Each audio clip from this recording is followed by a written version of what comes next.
Hi, my name is Alexis Williams. I'm Chief Brand Officer for North America at Stagwell, coming to you live from CES at the Convention Center in Las Vegas. It's the first time back in earnest since COVID, and the floor is buzzing. It is my privilege to welcome Netta Whitney, SVP of Marketing for the Americas at Christie's, to join us for a really great conversation about what's going on at Christie's, what she's hearing at CES, and the buzz all around. So Netta, thank you so much for joining us. Thank you for having me, Alexis. It's a pleasure. Well, this is a repeat. We did this at Cannes, and now here we are in Vegas. Slightly different, but still fun nonetheless. Yeah, we always like to have a good time. This is true. So Netta, first off, tell me what brings you to CES? I mean, I think CES is always such a critical environment to learn what's happening in digital innovation, what is the conversation that's going on. I personally am really excited about learning more about ChatGPT, about Midjourney, about AI, and how those things are going to be impacting, marketing and advertising in the years to come. Yeah, absolutely. And the floor is filled with so many fascinating AI implementations, and that's one of the things that CES always inspires me by. It's not necessarily that I'll use the tech every day. That's right. But it's the thinking that went into that, and how can I apply that kind of strategic thinking to my own work. So I totally agree. Well, taking a step back, Christie's had an amazing year in 2022, which I'm sure is setting you up for an even better 2023. But talk to me a little bit about sort of that record you hit in 2022, and then what's on the roadmap for this year. Yeah, it was a big year. We sold $8.4 billion of art in 2022. It was our biggest year in history. Thank you. It is definitely a team effort, and the team has done a Herculean job last year. We had amazing collections that came in.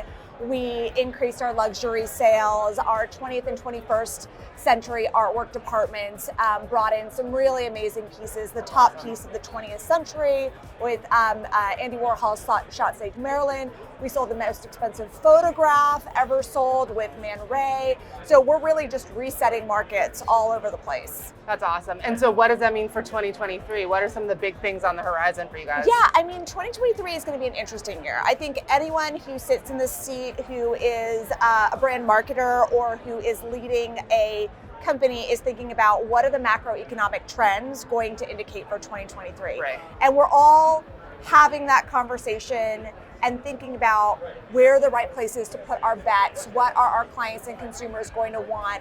And it's shifting tides, and none of us really know what the next year is going to bring. Right. We had a inflection point of a year, and I think we are still seeing a lot of great interest in collections. We are still seeing a really big growth in our millennial audiences. Our millennial audiences are a huge percentage of our new buyers, and they have an exponential buying potential than they had before. Over the past 5 years, they've grown 127% in their buying power. So that's certainly an area that we're going to be looking to cultivate that audience even more. We're looking at what digital innovation, part of the reason I'm here, we can continue to invest in. Almost over 60% of our buyers come to us through our digital portals, whether that be social media, the website, or interaction through some sort of digital advertising. So we really want to make sure that we're still having a strong presence there. I think that's what we're going to be seeing from a marketing perspective. Yeah, that's awesome. And when you think of Christie's, you don't necessarily think of a digital first brand. Fair. But to see that transformation and also your evolution, to be able to take what you do as this sort of tried and true, incredible institution and translate it to the digital era is just incredible. So hats off to you and your team. Thank you. So when you think about, looking ahead 5 years, right? What do you think is going to be the most transformative tech trend that'll really drive your business forward? Yeah, I mean, I think, listen, right now, about half of our sales are online. I think we'll still see that kind of a split in auction because it is a very personal category and people still want to spend that time in person and buy and see those objects in person.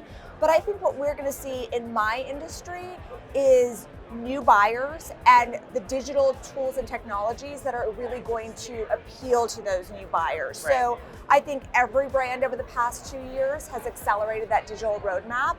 Our brand being no different, and it's going to be what other tools are going to augment that toolkit. So whether it be something with ChatGPT that can influence customer service in a way we haven't thought of, or Right. whether it's something with, mid-journey that becomes a new category of design that we haven't anticipated, much like NFTs did for us 2 years ago.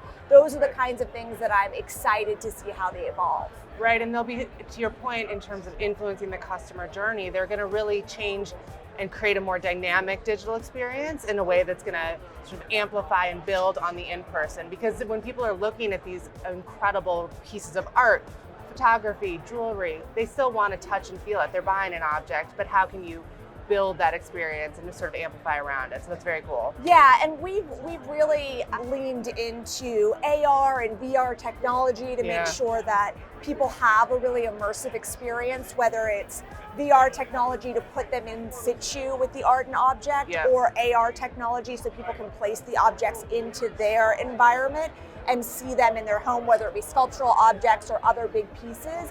But I think we'll see more experimentation with that as that technology also evolves. I know that one of my former clients, Magic Leap, is here right now debuting their goggles, their Magic Leap 2 goggles. So I'm excited to play with those and see how that mixed reality technology is coming along. But I think it's always going to be about what does the client authentically want and what makes sense for their journey as an ultra high net worth individual. Yeah, absolutely.